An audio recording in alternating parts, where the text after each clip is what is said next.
bonjour et bienvenue aux Monstres dans le placard. Reçoivent, Reçoivent, c'est reçoivent. reçoivent. Ils vont finir par l'avoir, j'arrête pas de me tromper, mais c'est quand même les deux un petit peu. Comment ça va, Simon? Ça va très bien. Ce soir, vraiment, on est absolument béni parce qu'on a un invité qu'on n'espérait pas avoir à ce point-là. Parce que vraiment, je suis absolument trépignant d'enthousiasme à recevoir cet invité-là. Qui qu'on reçoit, Sabrina, ce soir? Eh oui, on reçoit Patrick Courtois. Ben, bonjour, ou devrais-je dire quoi? Patrick, comment ça va? Ça va très bien, quoi, vous deux? Euh, Patrick, on voulait t'inviter ce soir parce que il y a quelques lunes de ça, on a parlé du Wendigo et on s'est heurté au fait que, Colin, on côtoie. C'est une légende qui nous vient de très loin, mais en fait, pas du tout, qui nous vient pas du tout de très loin, qui nous vient de quand même d'ici. Et on se sentait un peu mal d'en parler sans le soutien des Premières Nations. Et ben, tabarouette, il s'avère qu'on est juste à côté, on est avec les Premières Nations ici au Québec. Et ici, te voilà. Qui... Absolument. Mais qui es-tu donc, toi, mon cher Patrick Courtois? Ben, écoutez, moi, en premier lieu, je suis membre de la Première Nation des Pequot-Gumilnuts, qui, si je peux préciser un peu plus, je fais partie de la nation Ilnou. On est situé au Lac-Saint-Jean. Moi, je viens de la communauté de Machtéoyats. Dans ma vraie vie, je suis un politicien. Je suis le vice-chef de la Première Nation.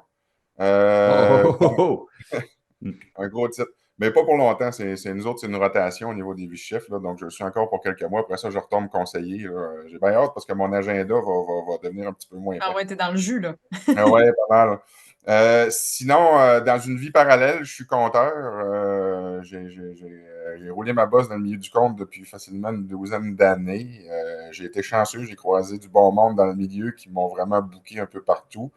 Les gens m'invitaient comme conteur de légendes, mais je compte pas de légendes. Je raconte des niaiseries qui sont passées dans mon village. Ben, Euh, c'est quand même chouette. Ouais, on pourrait Ça a son argumenter que, bagage. on pourrait oui, argumenter oui, que ben, Fred Pellerin racontait des niaiseries dans son village aussi. Tu sais. Ouais, rendu Ouais, là.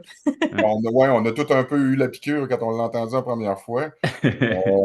Puis aussi, les légendes chez nous, c'est particulier. C'est la raison pour laquelle je ne les compte pas, c'est parce que ça prend un enseignement traditionnel qui est transmis de génération en génération. Puis cet enseignement-là vise à maintenir une information qui a traversé plusieurs millénaires. Donc, on ne peut pas se mettre à compter les légendes comme on veut. Donc, les légendes à lesquelles le peuple alloctone a accès n'ont rien à voir avec les vraies légendes. Je vous donne Ah, un exemple. Tantôt, on va parler d'un sujet particulier. On a une légende rattachée à ça, mais la légende dure, quand je la raconte ou quand on la raconte ici dans le village, ça dure 10-15 minutes max. Mais si on prend un vrai conteur traditionnel, Ilnou, qui a reçu l'enseignement, va raconter la même légende en 6 heures. oh, OK. wow! Alors, Ouais, OK. mais beaucoup d'informations à transmettre, puis il faut que ça traverse les millénaires plutôt. Il ne faut pas que ça fasse comme le jeu du téléphone Ben où non. on donne une information d'une oreille, puis ça finit à arriver à l'autre bout. Imaginez sur 10 000 ans le jeu du téléphone, comment l'information peut être déformée. C'est la raison pour laquelle on préconise, avant de compter les légendes, de recevoir cet enseignement traditionnel-là. Et malheureusement, ce n'est pas tout le monde qui y a accès. J'en connais un à date dans Nation Innu qui s'appelle Charles Happy Bellefleur.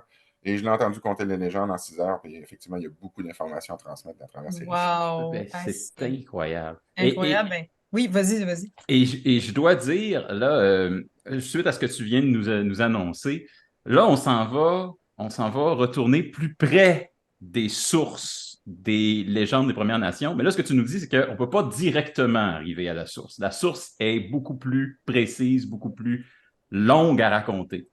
Oui, effectivement. Donc, on a toujours, modernement parlant, je ne sais même pas si ça se dit, Oh, ça mais se dit bon, maintenant. on l'invente, Ouais. inventons-le. Modernement parlant, effectivement, les légendes auxquelles on a accès sur Internet partout, c'est pas les légendes originales. Oui, on peut considérer ça comme étant des résumés. OK. Donc, c'est ça. Donc, non, nous, ce qu'on a fait, Sabrina, dans le fond, c'est qu'on a fait un résumé de Un résumé résumé. de résumé. On a fait... Et un sujet que tout ce qu'on a eu, tu sais, on n'a pas eu d'accès aussi personnel non plus, là. On a vraiment fait des recherches avec ce qu'on connaissait. Donc, c'est surtout Internet, certains livres, mais encore là, c'est une toute petite parcelle d'une parcelle d'un très grand sujet, là.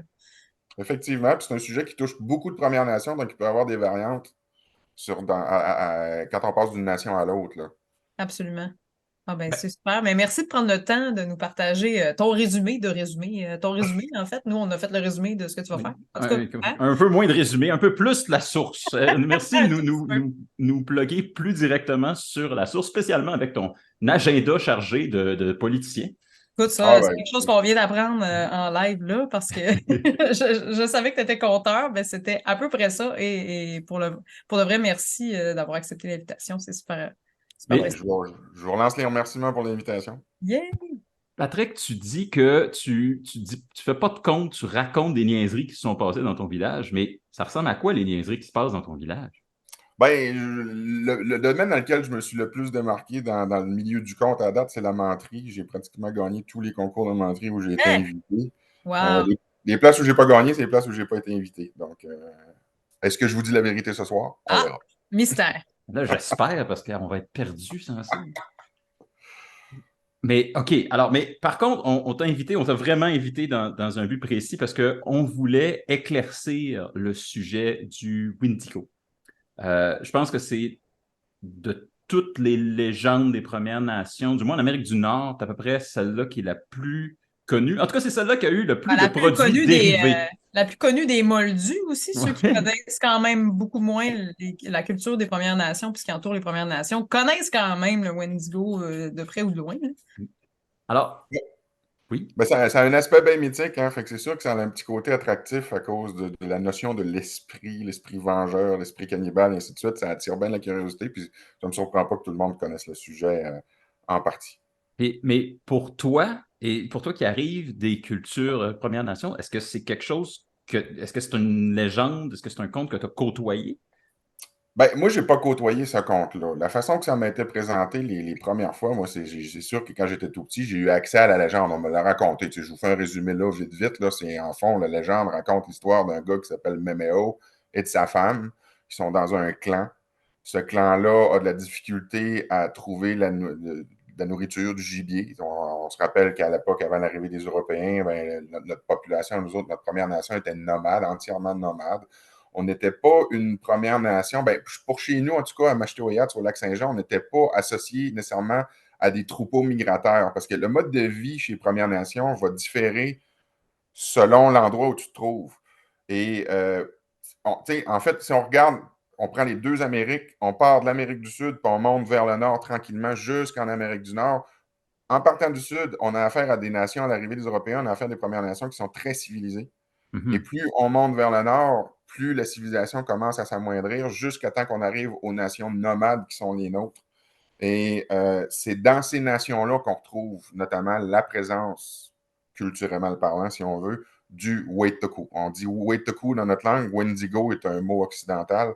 C'est vraiment Wait-Toku, la façon de le prononcer, mais pour nous autres, les Péquois, peut-être que si on va chez les Cris des plaines, sur les mêmes Premières Nations qui avaient à peu près le même mode de vie nomade que le nôtre et qui n'étaient surtout pas associés à un troupeau de gibier, parce que Waitoku, la notion de Wendigo ou de Waitoku est associée principalement à un manque de nourriture et pas associée à une légende ou à un esprit ou quelque chose comme ça. C'est vraiment une notion qui Hmm. est intimement liée avec l'aspect du manque de nourriture sur un territoire donné.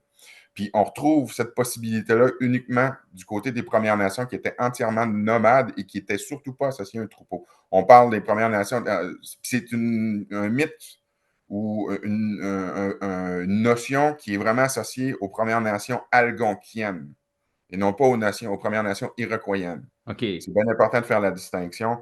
Du côté algonquin, c'est là qu'on retrouve les Premières Nations nomades, tandis que du côté iroquoien, c'était sédentaire et agriculteur. Nous, on dépendait du gibier.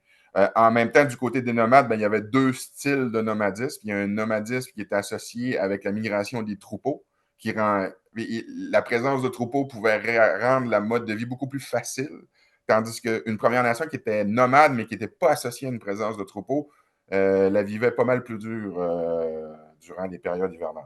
Ouais, Et vous, c'était pas associé une présence du troupeau, tu l'as rappelé plusieurs fois.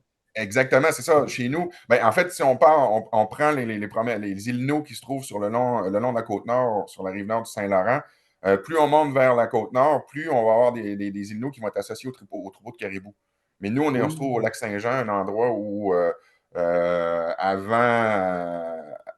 Avant les années 1700, c'était du caribou forestier qui se trouvait là. Le mode de vie était beaucoup plus complexe, puis beaucoup plus précaire, beaucoup plus fragile. Un feu de forêt pouvait entraîner une famine. Un hiver sans neige Ouais. pouvait entraîner une période de famine, puisqu'à l'époque, l'outillage qu'on avait était très rudimentaire, donc on comptait beaucoup sur la neige pour empêcher les animaux de fuir, principalement l'orignal, qui était une de nos bases alimentaires. Donc, quand il y avait moins de neige, les animaux pouvaient se sauver. C'était plus compliqué à cause de l'outillage qu'on avait. Donc, ça pouvait entraîner des périodes de famine. Et c'est là que la notion de Wet'teku apparaît. C'est Ah, vraiment suite à une période de famine. C'est là que le principe entier du Wendigo va prendre naissance. wow. Maintenant, nous, dans notre culture, on a la légende officielle ou la légende la plus connue, comme je disais, c'est Méméo, sa femme, qui part avec à un moment donné, parce que là, son clan a de la difficulté à vivre, Ouais. à trouver la nourriture, le gibier. Donc là, il va migrer, il va expliquer, son père, c'est le chef du clan, il va expliquer, regarde, je vais aller sur un autre territoire, essayer de trouver de la nourriture ailleurs. Il part avec sa femme, il arrive sur ce territoire-là. Effectivement, il y a beaucoup de gibier, il commence à chasser, tout ça, à faire des réserves pour nourrir son clan qui est censé venir les rejoindre. Sauf qu'ils ne s'aperçoivent pas qu'ils sont en train de nuire à un autre clan parce qu'ils sont sur le territoire d'un autre clan. Et c'est là que le clan, dans la légende officielle, va aller voir le chaman parce que là, ça crée des problématiques pour se nourrir. Donc, ils vont voir le chaman et le chaman va invoquer Wet'teku qui va aller dévorer Méméo et sa femme. Et là, le problème, c'est qu'en dévorant de l'humain, il prend goût, il n'arrête plus. Et là, il se met à dévorer tout ce qu'il trouve alentour de lui. Et là, l'esprit grandit, grandit, grandit. Et à un moment donné, le chaman n'est plus capable de le révoquer. Et là, il y a comme une alliance de tous les clans de chasse ensemble pour essayer de révoquer l'esprit de Wet'teku. Et c'est comme ça qu'ils en viennent à bout. Ça, c'est la légende officielle. Moi, quand j'étais jeune, à la TV, il passait à 4 heures l'après-midi, il passait les légendes amérindiennes. Ah ouais. Finalement, ça a C'était mal vieilli. Bertolino. C'est Bertolino qui avait tout rédigé ces légendes-là, puis qui en avait fait des films. Puis Oui. c'est là que j'ai pris l'histoire qu'on va qualifier d'officielle. OK. Maintenant, là, ça a fini bien, les clans s'allient, réussissent à révoquer Wet'teku, tout ça. Mais moi, plus vieux un peu, quand j'ai compris, j'ai pris de l'âge un peu vers l'adolescence, puis j'ai commencé à fréquenter le territoire un peu plus, puis surtout à partir tout seul avec la carabine, parce que il y a toute une éducation qui se fait dans la Première Nation. On commence à 5-6 ans avec des tirs roches, après ça, 8-9 ans, du fusil à plomb, 10-12 ans, on part avec le 22. Puis à un moment donné, on monte vers la carabine. Puis là, la carabine, là, ça veut dire que quand quelqu'un te donne la carabine dans la famille, ça veut dire qu'il te considère comme un chasseur. Puis je me souviens que mon grand-père, quand il m'a vu partir les premières fois tout seul dans le bois, là, il m'a raconté l'histoire de Wet'teku. Sauf que lui, il me l'a très mal fini. Il m'a dit que les clans n'avaient jamais réussi à s'allier, puis qu'ils n'avaient jamais réussi à révoquer l'esprit, puis qu'ils erraient toujours en territoire. Oh là là! Oh, Oh, ça t'assoit un chasseur, ça. Oh boy. Ouais, hein, Ben, quand même. je pense que ça faisait partie de l'éducation de mon grand-père, parce que je me souviendrai toujours de sa phrase. Il dit, quand tu marches dans le bois à la chasse, il faut toujours que tu sois plus silencieux que l'environnement qui t'entoure, sinon tu pourrais réveiller Wet'teku. Oh, hey, c'est wow. C'est comme ça qu'il me l'a dit. Bon, Mais en même temps, c'est de l'enseignement absolument fantastique. Être plus silencieux que l'environnement, ça veut vraiment dire être un bon chasseur Ben aussi. oui. exactement. Il aurait pu me limiter ça à dire, tu sois plus silencieux que l'environnement qui t'entoure, sinon tu ne tueras pas. Mais il a préféré me faire peur à la place. Je ne sais pas pourquoi. Ah ouais. C'est une technique éprouvée, je pense. Faire peur. Hey, Mais oui, je me demandais, ben justement, c'est qu'en faisant des recherches et tout, je suis tombée sur une conférence d'Alexandre Bacot que tu connais en Oui, plus. mon grand ami. Ben oui, ben puis j'ai cru entendre que le Wendigo, c'était un petit peu aussi une métaphore de ne pas être de pas être avaricieux, si on veut, de pas trop Ben, prendre des trucs pour soi. Ça se peut, c'est vrai, ça? Ben oui, oui, dans un sens, mais là, quand Alexandre le raconte de cette manière-là, là, il fait référence à la légende officielle. Ah, ok, Parce, ok. Ah, la comme je légende vous dis, officielle des petits films de 4 heures de l'après-midi, là. exactement. OK. Parce que ben là, je veux pas diminuer ce qu'Alexandre dit, parce que lui, il prend la légende officielle. Mais en fait, moi, j'ai reparlé avec des aînés chez nous, puis quand j'étais plus jeune, j'ai posé plein de questions sur toute c'est pas du folklore, mais sur tous nos mythes, sur toutes nos Les j'allais dire croyances, mais croyances. c'est pas Ouais. croyances non Oh, plus. Assez dur de choisir les bons mots, Puis Colin. il y a un aîné qui m'a vraiment tout débattu ça, Waytaku, au complet, en disant Ah c'est pas ouais. une croyance, c'est pas une légende, c'est pas un esprit. La notion de Waytaku fait uniquement référence au fait qu'un être humain puisse manger un autre être humain. Ah, OK. C'est uniquement ça. Wow! C'est ça l'affaire. OK. On avait frappé cette espèce de nœud-là quand on en a parlé, nous, dans l'émission. C'est-à-dire, mais on n'est pas. C'est difficile de savoir si le Waytaku, le Wendigo, c'est quelque chose qui est un esprit qui attaque les humains ou si c'est des humains qui se transforment. Alors, on a dit, mais là, dans le fond, c'est vraiment la. Parce que c'est vrai que c'est souvent vulgarisé comme ça, comme l'esprit du Wentaku t'a possédé, et là, Là, t'as tu vas commis du devenir un mangeur. cannibalisme. C'est ça. Ouais, c'est très folklorisé, malheureusement, à notre époque moderne, surtout depuis qu'Internet existe. Hmm. Mais la vraie notion de Weteko a fait vraiment face à une réalité. C'est une réalité, c'est pas un folklore, c'est pas un mythe, c'est pas une légende, c'est une réalité qu'il y avait ici avant l'arrivée des Européens.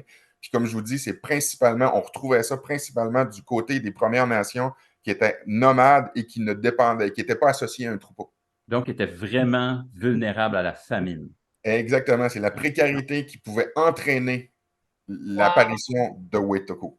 Ah. Wetoko, c'est vraiment une notion de cannibalisme. C'est un être humain qui mange un autre être humain. Maintenant, il faut se transposer à l'époque. Imaginez, Oui. on est avant l'arrivée des Européens. Là, le mode de vie n'est pas facile. On voit dans les films l'Amérindien qui parle aux animaux et aux arbres et la nourriture vient se présenter devant lui. Il a juste à tirer une flèche. C'est archi faux, ça. Le mode de vie était complexe, il était difficile, ça prenait. Oui, on avait des grandes connaissances. C'est vrai qu'on avait des connaissances qui étaient vraiment particulières, puis vraiment très précises pour notre mode de vie, mais ces connaissances-là étaient nécessaires.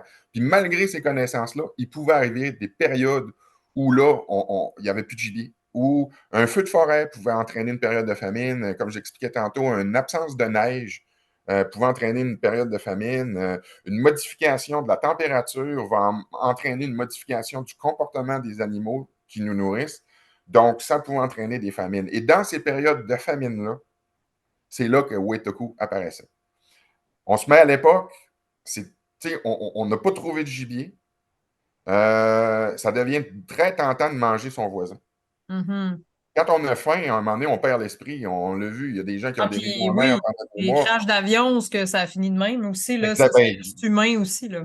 exactement, c'est un superbe exemple, ça. Ce qui s'est passé dans les montagnes, je pense que c'est en Amérique du Sud que c'est arrivé, Ouais, les En ouais, Argentine, Galapagos. ouais. Ouais, c'est ça. Ben, exact. on le voit, là. Mais là, à ce moment-là, c'est sûr que là, c'était pratiquement, je ne veux pas excuser le geste, mais ils n'ont pas mangé des êtres humains vivants, mais On parle de survie aussi, là. exactement. Mais à l'époque, c'était ça. Donc, ça devient très tentant de manger son voisin, surtout que le gibier, lui, va se sauver. Puis la légende dit que quand on goûte à la viande humaine, on n'est plus capable d'arrêter. Mais c'est pas rien qu'une légende, ça. C'est qu'à partir du moment où tu te rends compte que tu es capable de zigouiller ton voisin, puis que c'est pas si mauvais que ça, ben là, tu te dis, ben pourquoi je me fendrais le derrière à aller chercher un orignal quand c'est bien plus facile de ramasser mon voisin? C'est là que la notion d'esprit de Weteko arrive. C'est qu'à partir du moment où tu l'as fait une fois, tu te rends compte à quel point c'est facile, surtout que ton voisin, lui, il se méfie pas, il s'attend pas à se faire zigouiller pour se faire bouffer. C'est vrai. Wow! Donc, là, la notion devient plus importante. Et là, c'est comme ça que le Wetoko apparaît. Fait que Euh, l'esprit, c'est dans le fond, c'est l'envie de voilà, manger du monde. C'est, ah ben, exactement. tabarouette. Wow! Mais dans le contexte d'époque, je trouve que ça fait beaucoup de sens aussi, là. Tu sais, Exactement. Puis la légende vient essayer un peu de transmettre l'enseignement comme de quoi c'est pas correct.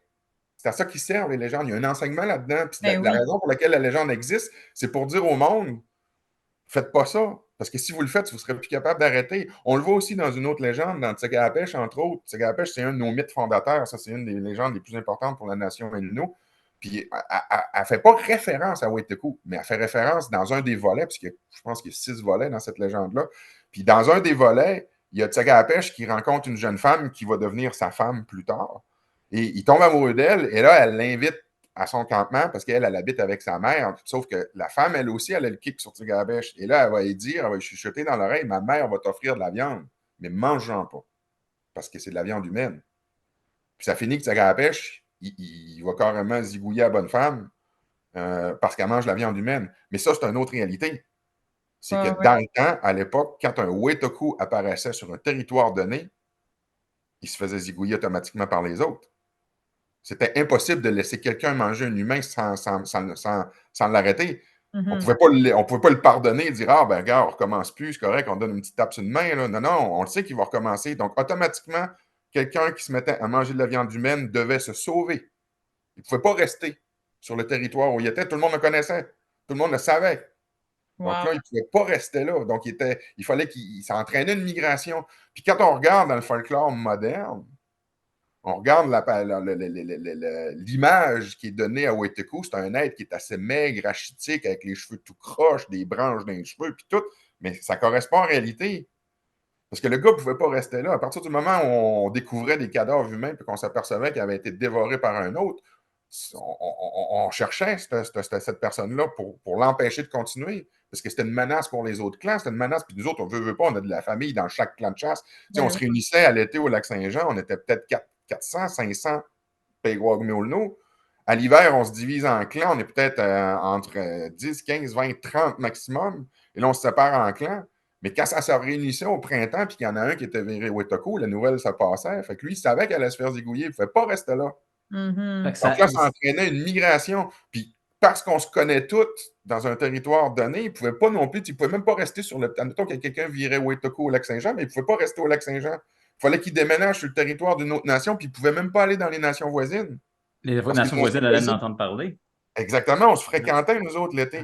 Donc là, Ah. il devait switcher de territoire. Là, souvent, si quelqu'un devenait Wetoko au lac Saint-Jean, puis ça, c'était à titre d'exemple, là, je ne sais pas si c'est arrivé comme ça, mais forcément qu'il devait absolument déménager du côté Anishinaabe jusqu'en Abitibi, puis peut-être même plus loin, pour être sûr de ne pas être reconnu. Mhm. Pour être sûr que la parole ne passe pas, sinon il était sûr d'être zigouillé. Maintenant, un déplacement aussi important que ça. Tu sais, la survie à l'époque ne pouvait pas se faire tout seul en forêt. Mhm. C'est pour ça qu'on était en clan tout le temps. C'est impossible de survivre tout seul en forêt avant l'arrivée des Européens. Parce qu'on n'avait pas l'outillage qui permettait de le faire. Puis souvent, quand quelqu'un ne tuait pas, quand il partait à la chasse, ben, il y a un autre qui revenait avec du gibier, puis là, tout se séparait dans le clan pour être sûr que tout le monde survive. C'était la raison pour laquelle on vivait en clan. Mais quelqu'un tout seul, s'il ne tue pas, il ne tue pas, il ne mange pas. C'est vrai. Donc, la survie devient plus dure. C'était Wetoko-là qui partait, qui quittait son territoire parce que là, il avait peur de se faire zigouiller. Il devait marcher sur une méchante distance pour être sûr de s'en aller d'un endroit où il n'était pas connu. Ouais, ouais. Puis personne ne parlerait de lui. Puis ce déplacement-là, il ne réussissait pas à chasser comme il voulait ou à rencontrer un humain comme il voulait. S'il était chanceux, il pouvait en manger un ou deux. Mais C'était quasiment une condamnation à mort ben, à ce c'est une moment-là. condamnation à mort. À partir du moment où tu le deviens, tu es condamné à mort, assurément. Donc là, Ouais. ça amène une réalité où le gars doit se déplacer, il dépense de l'énergie, il ne mange pas comme il veut, il devient tout maigre, tout rachitique. Il n'y a pas ce qu'il faut pour se faire des vêtements non plus. Donc là, il reste pratiquement plus grand-chose sur le dos d'une fois que tout est déchiré, puis tout est sali, ou tout ne fonctionne plus. Donc là, ça donne l'apparence qu'on Ah a dans ouais, hein? l'image qu'on trouve sur Internet. C'est une réalité, ça reflète une réalité qui existait. Là. Donc là, Ouais. la personne arrive tout rachitique sur un autre territoire. Et là, les gens pouvaient se méfier de quelqu'un qui avait cette apparence-là. Souvent, ils risquaient de se faire zigouiller quand même. Mais là, Ouais. c'était le jeu de. Fait que s'il Puis était là, il mal fallait pas. nourri, forcément, il était plus en groupe. Exactement. Lui, il ne pouvait pas être en gros. À moins qu'un clan devienne au complet Weteko, mais ça, c'est un autre enjeu qui pouvait être très complexe à gérer par les autres clans alentours. Wow, Mais ben oui, comme c'est je sûr. dis, il n'y avait même pas. Ça a sûrement arrivé dans l'histoire. Je ne peux pas dire que ce n'est pas arrivé. Ça a sûrement arrivé. Mais tout ça fait toujours face à une réalité. Puis à l'époque, nous autres, le procès pour ça, ben, c'était la mort automatique. Il n'y avait même pas de procès. C'était Fait qu'un un clan Waitaku, ce serait la guerre instantanée, tout le monde contre ça. automatique. C'était impensable de laisser ça en territoire parce qu'ils pouvaient bien trop sévir. Puis c'était une menace pour nos familles. Parce que nous autres, comme je vous dis, dans un clan, on ne se marie pas dans le même clan. Il n'y a pas assez de monde. Donc là, on est mélangés. Toutes nos familles sont dans tous les autres clans. Là. Hum, hum, hum. Donc là, c'était pas évident pour un Weteko de l'époque de réussir à survivre en devenant un Weteko. Patrick, c'est fascinant. Je pense que c'est la première fois qu'on me l'explique aussi succinctement et avec grâce et évidence comme ça. J'ai quasiment le goût d'abuser de ta présence puis de t'en demander un autre. J'ai le goût de te demander. Hey, mais moi, j'ai une Oui. mini question, en fait, deux questions, parce que je pense que c'est un bel endroit pour peut-être faire des erreurs et rectifier certaines affaires. Oui. Euh, Là, juste pour être sûr, Amérindien, ça se dit plus, on dit autochtone maintenant. Première Nation. Première Nation, Première Nation. J'ai même entendu premier peuple pour inclure aussi les Inuits. Ah, ben effectivement, les Inuits ne Donc, sont pas considérés comme Amérindiens. Ils sont autochtones, mais ils ne sont pas considérés comme Amérindiens, mais ils font partie aussi des Premières Nations quand même. Malgré que c'est un peu particulier l'idée des Inuits, c'est qu'en fait, nous autres, on est arrivés, tu sais, là, on part d'une théorie de la colonisation des Amériques qui est en train de se faire ramasser comme feu dans Oui, l'univers puis ça change périodique. tout le temps, là. Je m'attends à des changements. Ouais. Ben, tu sais, il y a 3 grandes possibilités de colonisation en Amérique. Ben, en fait, 4. La première aurait été la plus reconnue, la plus discutée puis la plus racontée dans tous nos livres d'histoire, c'est par le détroit de Bering. Ouais. Ensuite, les gens auraient descendu dans le milieu des États-Unis puis auraient attendu le retrait du glacier, parce qu'on parle de la période glaciaire de 10-15 000 ans. Donc, avec le retrait du glacier, les gens auraient remonté vers le nord, puis c'est comme ça que la colonisation des Amériques aurait été faite.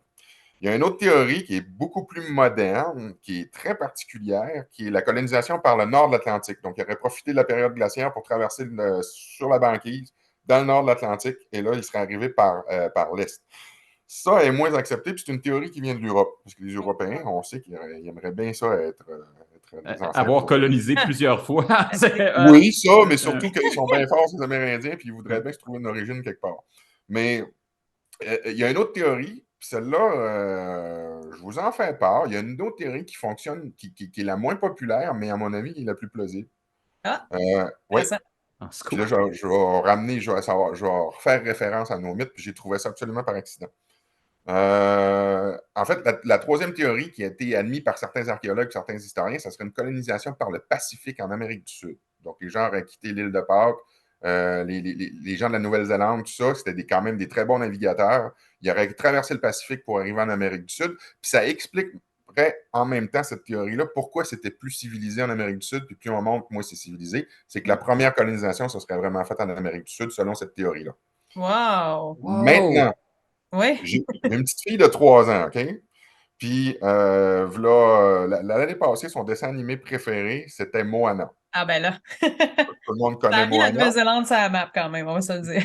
Ben, en fait, Euh, ouais, mais si on Pas de regarde légende. le Je vieux dis Maui, Nouvelle-Zélande, excusez, je me. oui, ben c'est Nouvelle-Zélande, c'est tout ça, Polynésie. Nouvelle-Zélande. En fait, c'est tout le Pacifique au complet. Il y Merci. a- Ça amène même jusqu'à. Il y a un genre de groupe d'îles, là, ça a été colonisé par les Français, je ne me rappelle plus du nom de ces îles-là, Ah ouais. avant d'arriver à Hawaï. Donc, tout ça, le dieu Maui, qui est dans Moana, est présent dans toutes ces cultures-là jusqu'à Hawaï. Maintenant, je fouille, moi, sur Maui, parce que moi, je suis un gars qui est bien passionné d'histoire, puis d'anthropologie, puis ces affaires-là. Fait que là, je me mets à fouiller Maui. Je veux savoir si ce que ma fille écoute, c'est plausible, si c'est véritable, s'il existait pour vrai. Puis je découvre que Maui, le dieu Maui, qui est un semi-dieu, en fait, Ouais. a vraiment existé. Puis dans son histoire, dans sa légende à lui, il aurait attrapé le soleil au lasso. Ah, Puis c'est depuis ce temps-là qu'il fait chaud sur la terre et compagnie. ouais, ouais, ouais. Maintenant, c'est là que j'ai clutché. C'est là que j'ai cliqué, moi, puis je me dis, tabarouette, la théorie de la colonisation du Pacifique, c'est elle la plus plausible, parce que si on revient dans nos mythes à nous autres, dans la légende de Tsagabesh, à la fin de tout, je vous parlais de sa femme tantôt, sa mère, c'était une cannibale, une Wetoku, justement. Mhm. À la fin de tout, quand il a fini sa terre, il n'y a plus rien à faire, plus c'est notre plus grand héros dans notre culture, Tsagabesh. Il n'y a plus rien à faire, il part avec sa femme et sa sœur, il monte dans un arbre, puis il va habiter sur la Lune. Rendu là sur la Lune, il s'emmerde parce qu'il n'y a pratiquement rien à faire à part se nourrir. Donc là, il n'y a rien à faire. Donc il décide d'aller tendre des collets et il finit par attraper le soleil au collet. Soleil. Ah, c'est vraiment cool. Comment Génial. ça ressemblait à Maui avec son lasso? Ouais, ouais, ouais, ouais. C'est intéressant de faire des liens de même. Et puis, l'autre affaire qui me chicote que je voulais savoir, parce que tu as dit Algonquin et Iroquoien. Je pense que c'est les deux seules notions autochtones qu'on a eues à l'école. Malheureusement, ça nous prendrait beaucoup plus de cours avec des notions sur les Premières Nations, les premiers peuples. Maintenant, on dit plus ça non plus. Oh, on dit Algonquin Iroquoien fait référence à des familles linguistiques. Ah, c'est ça. Donc, c'est des regroupements linguistiques à l'intérieur d'une même famille linguistique. Avant l'arrivée des Européens, les Premières OK. Nations se comprenaient. Ben, même après, là où les langues se sont vraiment, on va dire, ostracisées ou autarcisées, ou je ne sais plus comment, ou se sont repliées sur elles-mêmes, c'est avec la création des réserves. Mais Mhm. avant, on était nomades, on échangeait beaucoup, même après l'arrivée des Européens. Ben, OK. en fait, avant la création des réserves, on échangeait quand même encore beaucoup avec les autres Premières Nations. Donc, on avait des notions on était capable de communiquer, tu sais. Mais aujourd'hui, je vous donne un exemple. Moi, je parlais avec un aîné chez nous, Tommy Raphaël, qui malheureusement aujourd'hui est décédé. Tommy m'expliquait ça. Il dit, écoute, il dit, moi, je peux parler avec les Algonquins, je peux parler avec les Atikamekw, les Cris. À un moment donné, on écoutait le film Il danse avec les loups. je ne me rappelle plus c'était à quel endroit, mais quand ça parlait Sioux dans le film, ils dansent avec les loups, puis les Sioux sont d'origine algonquienne, soit dit en passant. Donc, quand ça parlait Sioux dans le film, c'était sous-titré en anglais. Fait que moi, je me suis dit, Tommy ne comprend pas. Fait que là, je me suis mis à traduire qu'est-ce qui était sous-titré en anglais. Puis après, la 3e, 4e fois, il me met la main sur le bras. Il a dit, écoute, c'est correct, Patrick, j'ai compris ce qu'il a dit en Sioux. Donc, Hein? les langues étaient très, très proches à l'époque. Tout le monde était capable de communiquer, donc on fait référence à des groupes linguistiques. Puis aussi des modes de vie, parce que le groupe algonquin, ça va être un groupe entièrement nomade. Le groupe iroquoien, entièrement sédentaire et agriculteur. Il y a des Premières Nations du côté des Algonquins, comme les Abénaquis dans le sud du Québec, qui, eux, étaient moitié-moitié. Puis d'ailleurs, la raison pour laquelle ils n'ont pas le Wet'suwet'en dans leur culture, c'est justement parce qu'ils pouvaient se rabattre sur l'agriculture pour survivre, contrairement au peuple entièrement nomade plus au nord. Fait que c'est vraiment une légende une légende, c'est vraiment une histoire qui est basée sur les peuples nomades. Là. Oui, sur les peuples nomades, mais les peuples nomades du nord, comme je Ouais, dirais. Les c'est ça. Inuits, les Cris, on va avoir les Anishinaabe dans l'ouest du Québec. Après ça, il va y avoir encore les Cris dans le nord de l'Ontario, les Cris des Plaines. On va retrouver la légende, la notion de Wet'suwet'en dans ces groupes-là. Parce que c'était ceux-là qui étaient entièrement nomades, puis comme je dis, qui n'étaient pas associés à la présence de troupeaux, parce que la présence de troupeaux rendait le mode de vie beaucoup plus facile. Ça Mhm. rendait la prévisibilité nutritive. Si on veut, on était capable de prévoir par la migration du troupeau, puis c'était saisonnier. Donc, tu sais, on le voit d'ailleurs très bien dans le film Danse avec les loups, avec le troupeau de bisons, jusqu'à temps que les troupeaux viennent qu'à être décimés. Nous, le troupeau de caribou ici au nord a aidé beaucoup du côté des Inuits de la Côte-Nord, mais chez nous, à Peyroagmit, au lac Saint-Jean, là, on n'avait pas accès à ce troupeau-là, donc c'est pour ça qu'on a la présence de Wet'suwet'en dans notre... J'aime pas dire Wow. folklore, là, mais dans notre Ouais, réalité. c'est ça. Qu'est-ce qu'il faut dire? Faut pas dire Pas folklore, dire faut pas dire Ben, mythe, faut mythe dire. non Comment plus. on appelle ça? parce que c'est pas du folklore. Tu sais. Aujourd'hui, oui, quand on regarde sur Internet, C'est que Wet'suwet'en, c'est basé sur un vrai fait, là, mais sur quelque chose c'est des qui s'est faits. passé. C'est de Ouais. C'est bas- l'histoire, dans le fond. Hein? On pourrait dire que c'est de l'histoire. Oui, oui, ou de Métaphore historique. l'anthropologie. Oui, c'est pas historique, c'est vraiment un phénomène social, on va dire. Ah, OK. Phénomène Un phénomène social. social de l'époque. Excellent. De J'aime. l'époque qui est né d'une précarité. Puis qui OK. s'est transmis par les histoires, qui s'est Ben, transmis qui par s'est la voie transmis, orale. mais en même temps, nous autres, c'est sûr que dans l'éducation qui était transmise à l'époque, c'était clair que les parents n'allaient pas enseigner à leurs enfants de manger du monde. Au Ben, contraire, Évidemment. c'était même mangeant pas parce que tu ne seras plus capable d'arrêter, puis si tu le fais, on va être obligé de te tuer. ah, ben c'est ça, la morale, c'est mange pas les gens, c'est tout. Puis voilà. Exactement. Donc, c'est là que les légendes naissent. C'est là que les légendes, parce que nous autres, on sert des légendes pour en se transmettre à nos enfants, pour Absolument. éduquer, et ainsi de suite. Donc, c'est là que la légende officielle, comme je vous ai conté au début, apparaît, puis elle devient utile, elle sert à enseigner aux enfants à ne pas faire ça. Va pas manger sur le territoire d'un autre camp si tu ne veux pas te faire rentrer en guerre. Tu vas surtout pas manger un autre être humain si tu ne veux pas te faire zigouiller. Et voilà. Donc, tu sais, là, je vous fais ça très simple, très, très... Oh, ben, je trouve que tu vulgarises bien, écoute. Ouais. Puis on veut comprendre un peu plus aussi. Fait Puis, que, mais c'est puis en plus, tu es en train de nous dire que ces histoires-là, c'est essentiellement les lois du monde racontées aux enfants. C'est c'est que fabuleux. nous sommes tes exactement. enfants. Ben, les mythes fondateurs servent à ça en partant dans nos Mhm. cultures. Là. Ça sert à transmettre et à enseigner. Là. Il y a tout, là, ça serait un autre podcast, là, mais je pourrais vous parler de tout Ben, tu l'univers du reviendras monde. si tu veux, avec plaisir, écoute. Mais pendant qu'on t'a, j'en veux au moins une autre. J'aimerais ça comme une légende ou une histoire qui est racontée que euh, les gens de descendance européenne, les allochtones, on a rien pigé. Là. J'aimerais ça là, que tu mettes les pendules à l'heure Ah sur ben, de une toute en façon, de base, particulier. on prend pour acquis qu'on connaît rien, moi puis Simon, là, on est Ouais. beaucoup humble là-dedans. Fait que si jamais il y a des personnes des Premières Nations qui nous écoutent qu'on a fait une erreur, on s'excuse, on essaie d'apprendre aussi de from scratch, là. Ouais. Mais à Ben, date, c'est bienvenu. Là. Vous n'avez pas fait d'erreur, je tiens à vous le dire. OK, on va le prendre. Avant de switcher à d'autres parties de mythes, ça n'a pas nécessairement rapport avec les Wet'suwet'en, mais juste pour dire, j'avais fouillé pendant quelques années, à un moment donné, je m'intéressais, tu sais, comme je dis, je m'intéresse à tout. Fait que je voulais voir qu'est-ce qu'il y avait sur le net par rapport aux Wet'suwet'en. J'ai trouvé quelque chose d'assez particulier qui n'a rien à voir avec une histoire ou une légende. C'est un fait. C'est un procès qu'il y a eu chez les Cris. Mais je ne sais pas si c'est chez les Cris des Plaines ou les Cris ici au Québec. Moi, dans mon avis, à moi, ça serait plus les Cris des Plaines. Sinon, je n'aurais entendu parler ici au Québec parce que nous autres, notre Première Nation, on est très proche des Cris. Donc, à mon avis, c'est les Cris des Plaines. J'ai trouvé un procès où un gars avait été accusé par la Cour fédérale d'avoir tué 28 personnes dans sa réserve. Hein? Puis lui, il est arrivé comme argument, il dit « j'avais pas le choix ». Puis c'est là que là, on doit avoir une notion Se remettre en contexte d'époque. exactement, puis Ah ouais. culturelle, parce que le juge n'a pas pu le faire, lui, parce qu'il est basé uniquement sur les faits. Il a réellement tué 28 personnes, donc il a été condamné, le gars. Mais le gars, il a tué 28 personnes, puis dans sa plaidoirie, devant le juge, c'est que j'avais pas le choix, monsieur le juge, c'était toutes des Wetaku. Ah, c'est Hey! ça. Je les ai toutes tuées parce que c'était des Wetaku.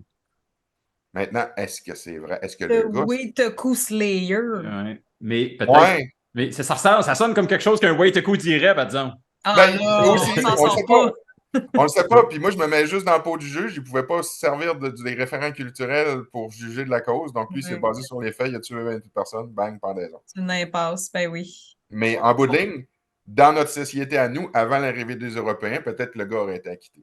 Ouais, si ça a été prouvé vrai, c'est ça. Dans le fond, il était là pour sauver les autres clans, là, tu sais. Exactement. Puis ben, là, à l'époque, les réserves étaient créées. Donc, c'était dans sa réserve que tu tué du monde. Donc, ça se pourrait. Puis, on sait que le mode de vie d'un réserve au départ, avec les bons de rationnement, tout ça, c'était ultra précaire. Puis surtout Mhm. qu'on n'avait plus accès au territoire. Donc, ça serait très plausible qu'il y ait eu 28 Wetaku dans sa communauté puis qu'il ait décidé de les zigouiller parce qu'il ne voulait plus les laisser faire. C'est Aïe, quelque chose aïe. qui se peut, là. Ils auraient juste entendu dire qu'ils voulaient ou qu'ils avaient l'intention de tuer quelqu'un pour le manger, puis là, c'est fait. Oh, C'est. ben, où il a été témoin, on ne le sait pas. Ils ont Ouais. peut-être trouvé Peut-être, des ouais, c'est ossements, on ne le ça. sait pas, là. Ah, Aïe, ouais, aïe, ouais, mais ouais. wow! C'est. Vraiment lié à la notion de famine. Mais j'aveux Absolument. mon extra mythe que Ouais, t'as. mais Si tu veux Ouais, me si t'as quelque partager un chose. autre mythe, écoute, je pourrais t'écouter pendant 6 heures au moins, parler de n'importe quel sujet par rapport à ça, c'est awesome. ben, C'est awesome, c'est. Je sais je pas si je comprends. peux trouver ça awesome, mais bon. Je parle anglais, Je suis c'est fascinée. moins pire qu'en full. Ouais, oui, oui, oui, mais je veux dire, je suis fascinée. Voilà. Mais écoutez, j'ai pas d'autres mythes à débattre, j'ai pas d'autres trucs qui ont été massacrés, mais je pourrais vous amener une notion qui fait référence à un peu pas du surnaturel, mais ni aux croyances, parce que c'est particulier. Comme je vous disais tantôt, nos mythes fondateurs véhiculent de l'information qui ont traversé des millénaires et qui n'ont surtout pas été trop déformés à cause de l'enseignement traditionnel. Maintenant, je vous donne un exemple. Dans Tigre à la pêche, on parle, entre autres, quand il a attrapé le soleil au collet, ben là, tout le monde sur la Terre demandait à libérer le soleil à Tigre à la pêche parce que là, il faisait tout le temps noir. Et en le libérant, depuis ce Ouais. temps-là, qu'il y a une alternance du jour et de la nuit.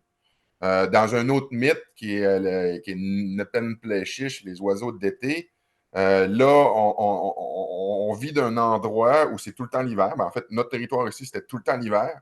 Et il y a un enfant qui pleure dans un clan. Il n'est pas arrêtable. Puis là, le clan lui demande, ben là, je fais vraiment un très gros résumé de la légende. C'est bien correct, ça dure 6 heures. On va pas prêt. On va se sauver du temps, on va se coucher de bonne heure à soir. Donc là, le clan lui demande, parce que là, l'enfant qui pleure tout le temps, ça nuit à la chasse, ça nuit à la quête de nourriture, ça nuit à tout. Donc, qu'est-ce qu'on peut faire pour que tu arrêtes de pleurer? Ben, il dit, moi, je n'arrêterai pas de pleurer tant qu'on n'aura pas ramené les oiseaux d'été. Donc là, il y a tout un groupe qui s'associe. Et là, ils vont traverser une grande muraille de pierre pour aller chercher les oiseaux d'été. En traversant la muraille de pierre, ils arrivent à un endroit où c'est toujours l'été. Ils se rendent compte que c'est un clan là-bas qui avait capturé les oiseaux d'été. Donc là, le plan, c'est de libérer les oiseaux d'été. Dans ce mythe-là, c'est de ça que je vais en venir tantôt, là, parce que là, je fais plein de parenthèses, puis plein de détours. Quand ils arrivent pour aller libérer les oiseaux d'été, il y a un petit oiseau qui vient voir le groupe, puis qui leur dit, votre plan ne fonctionnera pas. Prenez-vous d'une autre manière. Et là, il se passe plein de péripéties. Ils réussissent à libérer les oiseaux d'été. Et depuis ce temps-là, il y a une alternance des saisons. Donc, chaque mythe va expliquer quelque chose. Mais en même temps, dans nos mythes, comme je vous disais, il y a de l'information qui traverse le temps. Maintenant, êtes-vous capable d'imaginer la muraille de pierre que mes ancêtres ont dû traverser pour aller chercher les oiseaux d'été? Qu'est-ce que c'était? Pour Un vrai? endroit où c'est. Nous autres, on part d'un endroit où c'est toujours l'hiver, on traverse la muraille de pierre, on arrive à un endroit où c'est toujours l'été. Ça doit être les Appalaches. Exactement. Il y a des gens qui vont interpréter ce mythe-là d'une autre manière en disant que c'est les Rocheuses. Mais les Rocheuses, c'est un petit peu loin. C'est loin. Puis c'est Puis pas si on regarde nécessairement tout le temps l'été. ouais. Ça marche aux Appalaches. Hein, ben là. Mais logiquement, on se rend compte que le mythe de Nepenpleshish, des oiseaux d'été, fait carrément référence à la période glaciaire qui a eu lieu ici. On était toujours en hiver à ce moment-là. quand on traversait les Appalaches, à ce moment-là, on arrivait d'un endroit où c'était toujours l'été. Donc, vous voyez, cette information-là a traversé pratiquement 10 à 15 000 ans à travers nos légendes jusqu'à aujourd'hui. C'est la raison de la nécessité de l'enseignement traditionnel pour les raconter. Ah, wow. C'est Maintenant, dans fantastique. Sagapèche, même chose. Sagapèche, au début de la légende, ça raconte que c'est un couple qui vit avec leur fille. La mère est enceinte de Sagapèche. Sa sœur est déjà née. Et là, à un moment donné, ils se réveillent un matin, ils disent à leur fille, écoute, on va aller cueillir des fruits à tel endroit. Attends-nous, on va revenir à la fin de la journée. Les parents n'arrivent pas parce qu'ils ont été dévorés par Katsatushk. Katsatushk, c'est un monstre hideux qui vivait dans la partie de territoire où sont allés cueillir des fruits, puis il a dévoré les deux parents. La jeune femme s'est inquiétée de l'absence de ses parents. Le lendemain, elle a décidé d'aller voir à l'endroit où il allait cueillir des fruits. Puis tout ce qu'il a trouvé, c'était le fœtus dans lequel son petit frère se trouvait, Tsagabèche. Et là, elle décide d'élever Tsagabèche elle-même. Vers l'âge de 2 ans, Tsagabèche avait déjà la taille d'un adulte. C'est bien entendu, c'est le mythe, on s'entend. Il décide de dire à sa sœur, il dit, écoute, aujourd'hui, je m'en vais chasser l'écureuil, il dit, je m'en vais dans tel coin. Sa sœur, il dit, va pas là, c'est là que le monstre qui a tué nos parents habite. Finalement, Tsagapèche, dans tous les 6 volets, c'est toujours la même chose. Il veut aller à un endroit, sa sœur lui déconseille de ne pas y aller. Et donc, il fait croire à sa sœur qu'il part dans une direction opposée. Rendu dans le bois, il fait complètement le tour du campement, puis il s'en va toujours là où sa sœur ne veut pas qu'il aille.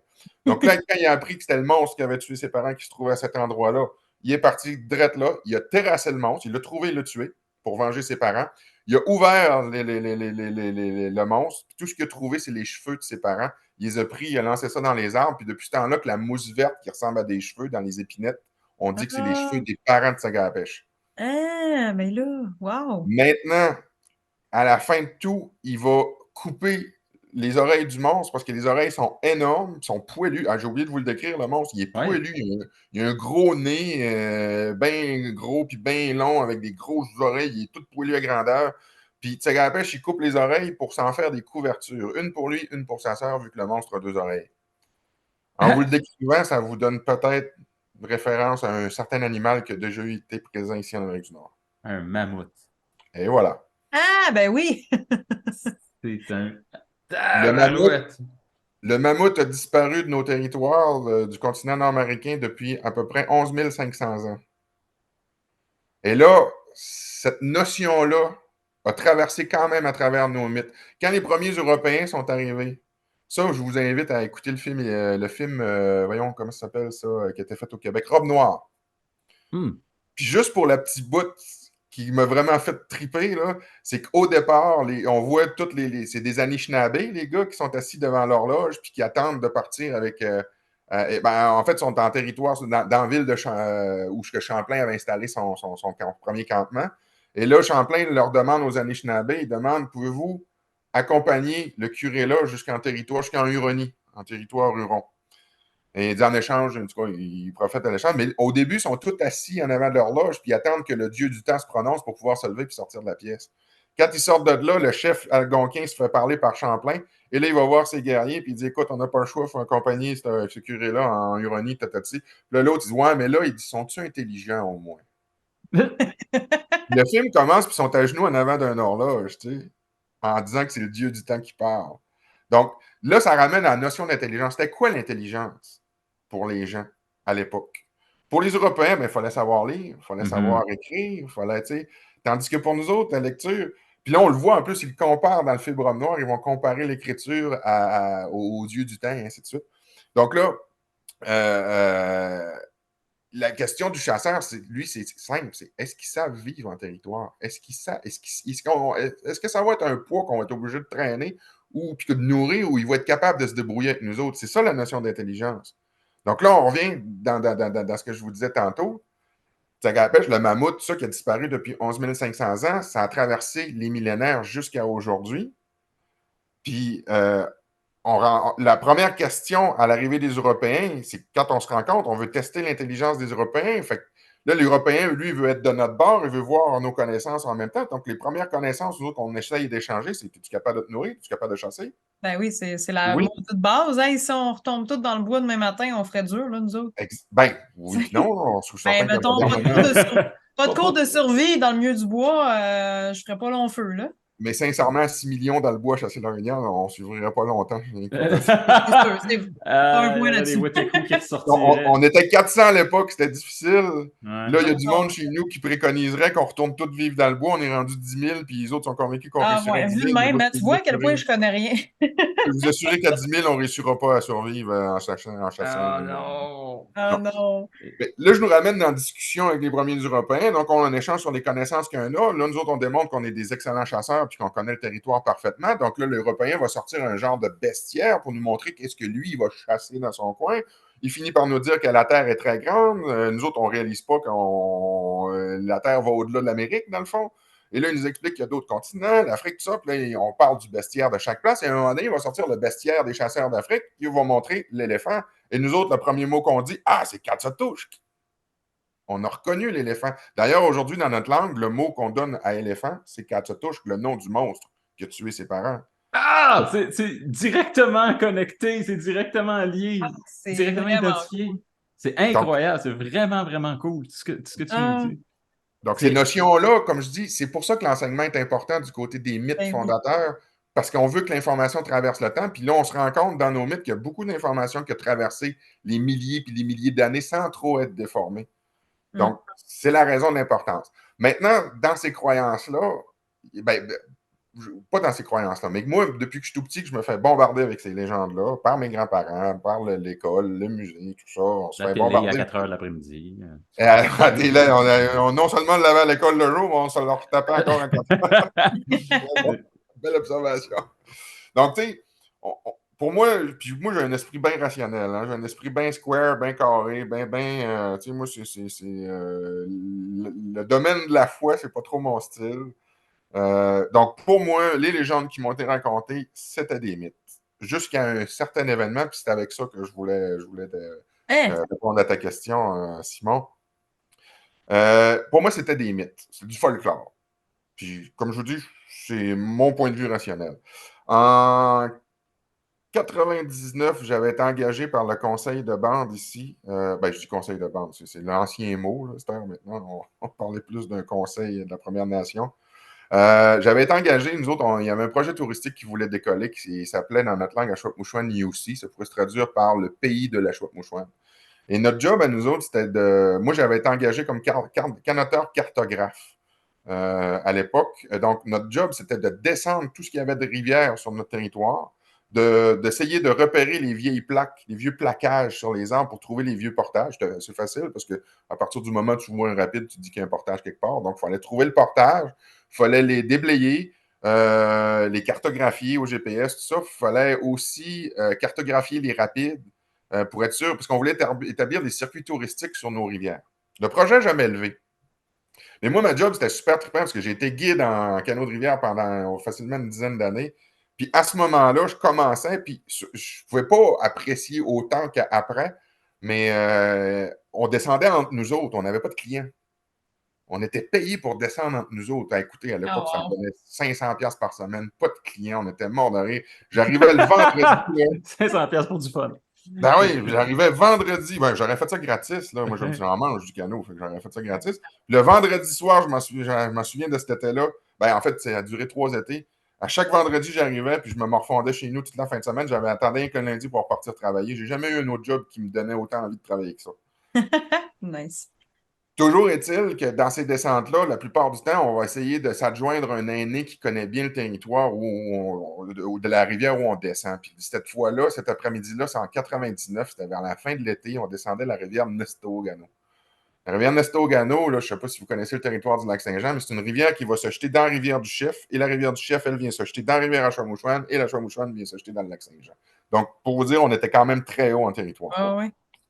Puis là, la journée allait bien. C'est une journée assez nuageuse, mais il n'y a pas eu de pluie. Ça allait bien. Puis moi, dans ce temps-là, je remets avec Ramon Charlich, qui était c'était pas encore un aîné, il était dans la cinquantaine, puis il n'aimait surtout pas ça à 50 ans, se faire dire que c'était un aîné. Mais il commençait à prendre de l'âge. Mais lui, il avait 250 forces dans le bras. Moi, j'avais 250 forces dans le bras. Et on se ramassait tout le temps un mille en avant du groupe. À chaque fois qu'on perdait le groupe de vue, Ramon, on arrêtait. Il dit, OK, Flo, tu t'asseyes, il arrête. Là. Il dit, on va fumer une cigarette, là, on va attendre la gang. Fait que là, ça manque pas le coup. On est rendu à 1,5 en avant de tout le monde. On arrête, on fume une cigarette, on attend le groupe. Le groupe nous rejoint. Hein, on décide de laisser une temps au groupe de prendre une pause aussi, parce que nous autres, on en prenait beaucoup des pauses, mais pas eux autres. Eux autres, aussitôt qu'ils nous rattrapaient, nous autres, on repartait. Puis là, on parlait tout le temps en pause. Et dans le groupe, il y a Tommy Raphaël. Je vous ai parlé de Tommy tout à l'heure, très sommairement. Hein. Tommy, à cette époque-là, il faisait du canot. Nous autres, ça, c'était en 99. Il avait 80 ans. Puis il descendait des rivières avec nous autres. J'ai été, après cette job-là, je suis devenu animateur en loisirs un peu plus tard. Ça, c'était en 2011 que je suis devenu animateur en loisirs. Puis à cause de mon background en canot, mon boss m'avait dit, écoute, Patrick, on aimerait ça qu'à travers les loisirs, tu organises des descentes de rivières. Tu sais, j'ai fait ça avec mon chum Alex, ici, qui reste d'ailleurs pas loin chez nous. Notre job à nous autres, c'était d'organiser les descentes de rivières communautaires. Donc là, les gens de la communauté pouvaient s'inscrire dans nos descentes, puis là, on les amenait sur différentes rivières. Puis Tommy, il a descendu encore avec nous autres 10 ans plus tard. Donc Tommy, il a fait du canot avec nous autres jusqu'à l'âge de 92 ans. Wow! C'est tout qu'un monsieur. Ce monsieur-là avait une connaissance exceptionnelle du territoire. Puis malheureusement, quand il est décédé, à mon avis, puis ça, c'est pas approximatif, c'est mon interprétation à moi de ce que je connais de ma culture. Je suis à peu près convaincu que ce monsieur-là, en décédant, est parti facilement avec 50% de nos connaissances liées à notre culture. Ah, ça fait mal, ça. Absolument. Mais Toujours est-il que c'est là... vraiment une légende, là, lui. Ah, ce monsieur-là, absolument, absolument. Puis vous allez voir, tantôt que je vais finir mon histoire, vous allez comprendre pourquoi pour moi, c'est une référence, ce monsieur-là. On est arrêté, puis lui, Tommy est dans notre groupe, on était en pause, puis il y avait Madeleine Jourdain qui, à l'époque, avait peut-être une cinquantaine d'années aussi. Puis elle voulait absolument ramener avec Tommy, puisque c'était lui qui avait le plus d'expérience, qui connaissait les cours d'eau, les rivières, les rapides, comment les passer, tout ça. Je l'ai vu faire des manœuvres de fous. Des affaires, j'aurais jamais même risqué moi-même. Puis lui, il l'a fait. C'est arrivé par accident, mais je l'ai vu faire la manœuvre. C'est un malade de canot. Toujours est-il. On était en pause, on est assis là. Madeleine est là, assis en avant dans le canot, Tommy, mais elle est en avant, puis Tommy est en arrière. C'est lui qui dirige. Et là, tout le monde est arrêté. Et là, à tout bout de champ, il y a un oiseau-mouche qui arrive, qui sort du bois, puis qui s'en vient à peu près à 20 cm de la face à Madeleine, qui arrête là une vingtaine de secondes, puis qui repart. Là, tout le monde fouillait dans les sacs de canot pour essayer de trouver un appareil photo pour prendre une photo. Mais malheureusement, en 20 secondes, on n'a pas eu le temps. L'oiseau est reparti. Là, tout le monde trouvait ça cute. Ah, Madeleine, t'es chanceuse. À un moment donné, Raymond Charlet, je me regarde, il dit OK, le flow, c'est assez. T'as fini la pause. Ah ouais, on part. On part, on s'en ramasse encore 1,5 2 000 en avant de tout le monde. On arrête encore. OK, c'est assez, là, on va arrêter de fumer une cigarette. On arrête encore. On attend. Le premier canot qui nous rattrape, c'est Tommy puis Madeleine. Là, Tommy, en voyant qu'on est arrêté, il arrête de ramer. Fait que là, le canot continue à avancer sur l'eau, sur la idole, comme on dit. Excusez, je ne sais pas comment le dire. Sur la force. C'est la force sur l'élan, là, sur l'élan. Il continue sur l'élan. Le dernier coup de rame. Il continue à avancer sur le dernier coup de rame. Puis là, Madeleine arrive à ma hauteur. Puis je dis Hey, Madeleine, j'étais chanceuse quand même. Tu as eu de la belle visite. Hein? Elle dit oui. Elle dit ça a tellement dommage. Elle dit j'aurais aimé ça avoir une photo. Ça aurait fait beau dans mon salon, bien encadré avec moi. Puis l'oiseau devant moi. Elle aurait aimé avoir la photo. Ben, je dis écoute, c'est peut-être un autre fois. Tout. Là, le canot continue à avancer sur la force naturelle du dernier coup de rame. Et là, Tommy arrive à ma hauteur. Puis il me regarde bien sérieusement. Puis il dit, tu sais, Patrick, il dit, vous autres, vous trouvez ça bien cute, là, les oiseaux de même, mais il dit, c'est pas un bon signe. Fait que, avec tout le respect que je dois à un monsieur qui a 80 ans, puis qui fait du canot encore avec moi, puis qui rame 100 fois mieux que moi, puis qui est pas mal plus dégourdi que moi à 80 ans, j'ai fait un signe de tête en voulant dire, regarde, je respecte ce que tu dis, je comprends. Mais sincèrement, je comprenais que dalle. Non, qu'est-ce que ça veut dire? Toujours est-il que la journée finie, il était 3 h l'après-midi quand l'oiseau était venu voir Madeleine. Donc, notre pause, on dû en prendre vers 3h30, 4h moins quart. Puis là, on arrivait proche de notre site de Tantema pour souper. Ça arrivait en Estéogano. Ce que j'ai oublié de vous dire, c'est qu'il y a un chemin de gravelle qui longe toute la rivière. Et là, on arrive au campement, au site de coucher. On installe nos tentes, tout ça. On starte le feu, décolle le souper. Puis là, c'est comme à tous les soirs, tout le monde se ramasse autour du feu. Puis là, c'est là que les aînés se mettent à nous transmettre des trucs, puis à nous expliquer certaines affaires. On a du fun, on rit, c'est le fun. On va se coucher. À 5 h du matin, j'entends les portes de pick-up claquer. Hey, on était facilement à 300 km de la réserve, là, dans plein bois. Là. J'entends des portes de pick-up à 5 h du matin. Et pour que le pick-up soit là, ça veut dire qu'il est parti quelque chose comme minuit. Genre. Finalement, je sors la tête de ma tante. Je vois que le pick-up qui est là au notre site de campement, c'est le pick-up de nos agents territoriaux. Je vois le Le mari à Madeleine qui s'appelle Maurice, excusez-moi. Le mari Maurice de Madeleine. Le Maurice à Madeleine. Oui, c'était son Maurice. Ça marche. Je vois son mari débarquer du pick-up. Il s'en va vers Madeleine, il la prend dans ses bras, il chuchote de quoi dans l'oreille. Madeleine part à pleurer.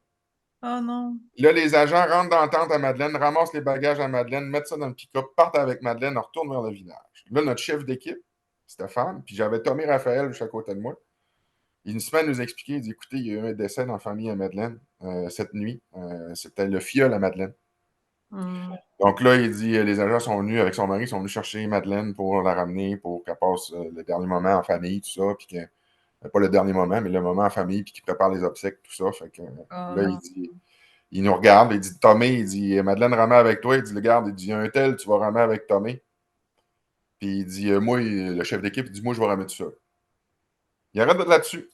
Aussitôt qu'il a fini de parler, Tommy me donne un coup de coude, donne un petit coup de coude sur le côté. Là, je me viens vers lui. Il me regarde bien sérieux, puis il dit, je te l'avais dit, l'oiseau, hein? C'est là que j'ai catché.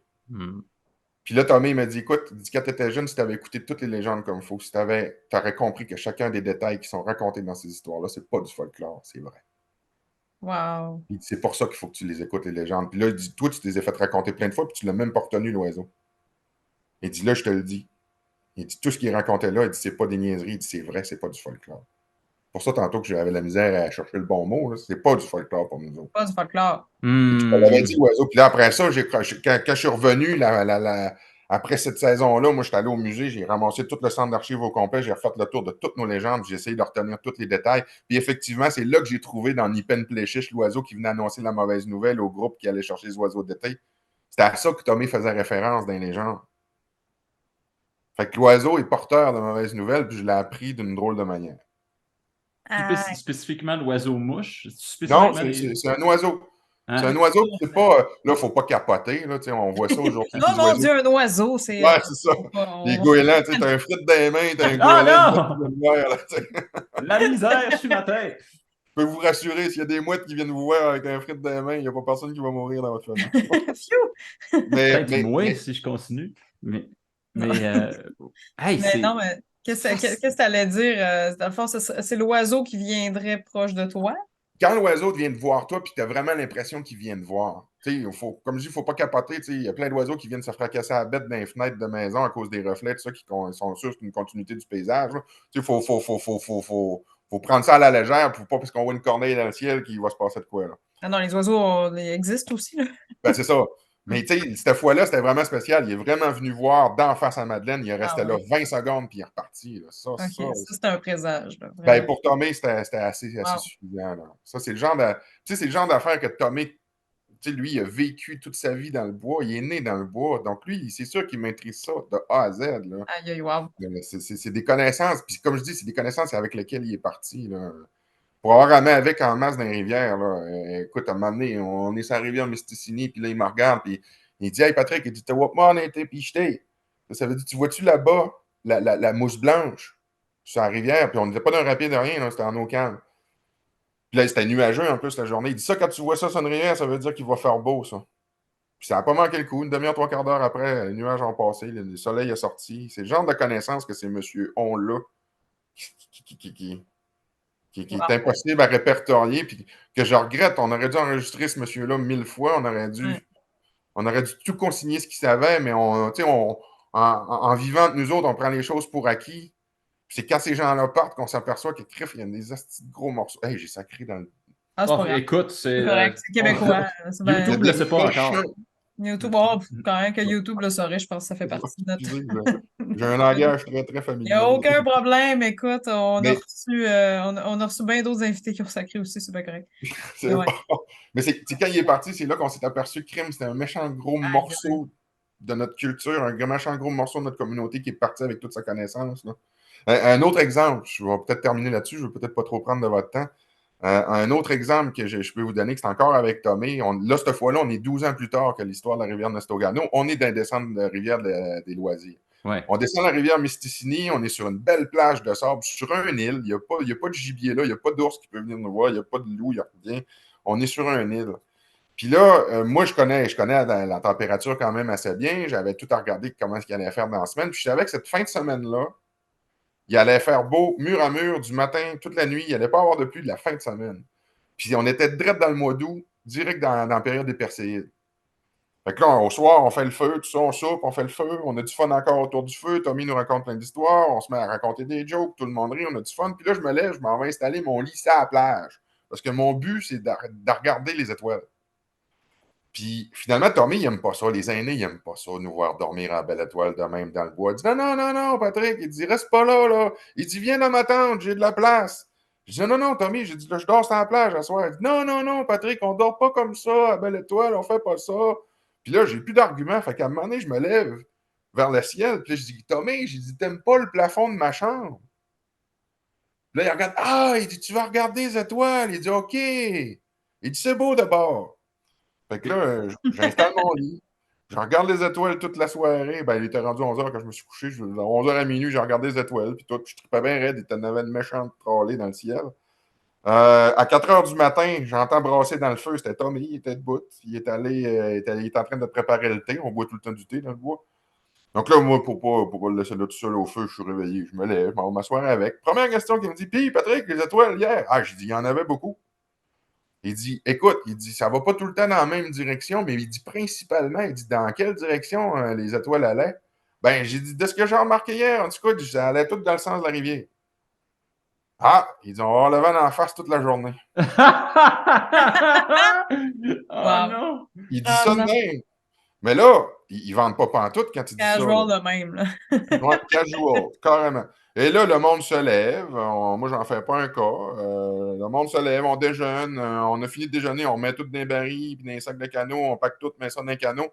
On a embarqué sur la rivière. Quand il m'a dit ça, il était 4 h du matin. On a embarqué sur la rivière à 9 h du matin. Au premier coup de rame que j'ai donné, le vent s'est levé et on l'a eu d'en face toute la journée. Oh my God, wow. Maintenant, je vous disais que je suis un gars rationnel. Moi. Oui. OK? J'essaye d'expliquer, de m'expliquer moi-même avec la peu de science que j'ai dans la tête, j'essaye de m'expliquer comment ça que les étoiles peuvent indiquer le sens du vent. Les étoiles, c'est dans l'espace, on s'entend. Oui, c'est loin même par bout. Le phénomène physique là, qui vient influencer le vent sur la Terre, je ne suis même pas capable de le comprendre. Là. Puis la seule réponse que j'ai réussi à me donner à moi-même là-dessus, c'est que Tommy bénéficie d'une connaissance qui vient de milliers et de milliers et de milliers d'années d'observation.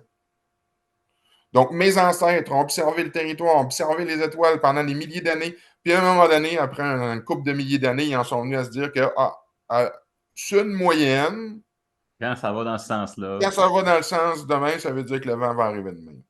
C'est la seule explication logique que je suis capable de me donner à cette connaissance-là, parce que j'ai aucune idée comment est-ce que mes ancêtres ont pu découvrir ça. Mais c'est un savoir ancestral, fait que wow, tu sais, c'est incroyable.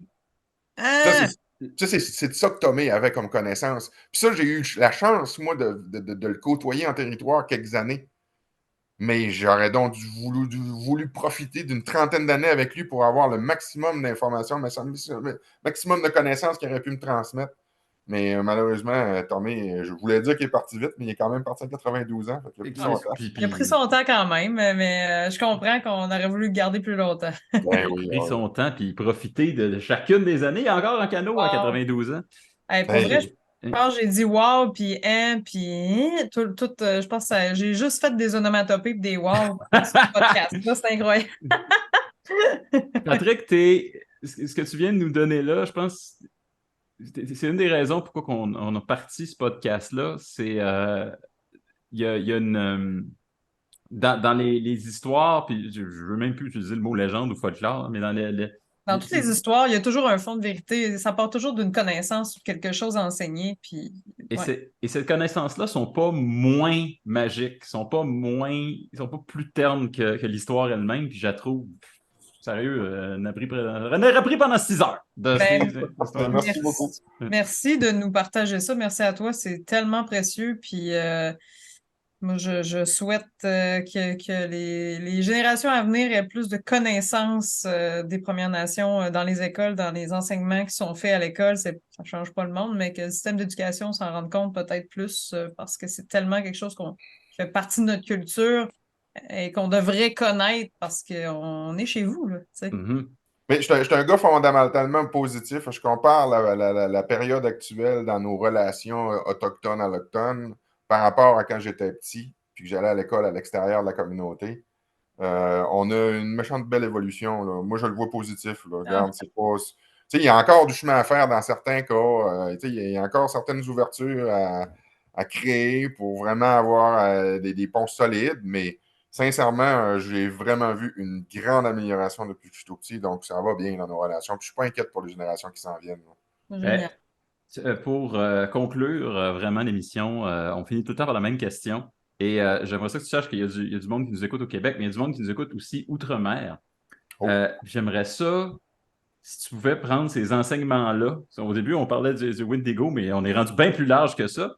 Si tu prends ces enseignements-là, qu'est-ce que tu aimerais que les gens qui nous écoutent retiennent et qu'est-ce que tu aimerais qu'ils oublient de ça, du concept des histoires autochtones, des histoires des Premières Nations? Ben, et c'est sûr qu'il y a un réflexe naturel à l'époque moderne où les gens aiment beaucoup des choses qui sont très folkloriques. Mais je pense Mhm. que ce que je voudrais que les gens retiennent, c'est que non, nos légendes, c'est pas du folklore, c'est pas nécessairement des mythes. Oui, on les appelle les mythes fondateurs, mais il y a tellement. Quand on écoute un Charles Appli Bellefleur raconter la légende de Tsakapèche en 6 heures, on se rend compte que le gars dans la légende, il va décrire quand Tsakapèche part à la chasse, mais le conteur va décrire toutes les méthodes de chasse qu'on a. Il y a toute cette information-là qui est véhiculée dans nos légendes. Donc, ce que je voudrais que les gens retiennent, c'est que c'est pas du folklore, c'est vivant. Ça fait partie d'un patrimoine qui est vivant et qui est encore là. Wow. Ben, merci beaucoup, Patrick. Merci pour ton temps. C'est un cadeau que tu nous fais vraiment ce soir. Puis, Ben, ben, t'es le bienvenu quand tu veux. Si tu veux venir conter des niaiseries. C'est pas de niaiseries. Moi, je les ai trouvées vraiment Ouais, pertinentes, intelligentes, puis fascinantes. allez, merci infiniment, puis merci à vous autres pour l'invitation. C'est un mot juste de beau projet que vous avez là, puis je suis bien content d'y avoir participé. Bon, ben, on pour, se dit. Vas-y, Simon. Je pour te ceux laisse qui faire. nous écoutent, ben, merci beaucoup d'avoir écouté ça, d'avoir pu capter une partie de Parcelle de notre. une- Tu sais, nous autres, on a fait le résumé du résumé, mais je pense que c'était vraiment plus complet avec les enseignements de Patrick. ouais, Ouais. que vous avez pu capter une partie de ces enseignements-là et on se revoit à la prochaine planète.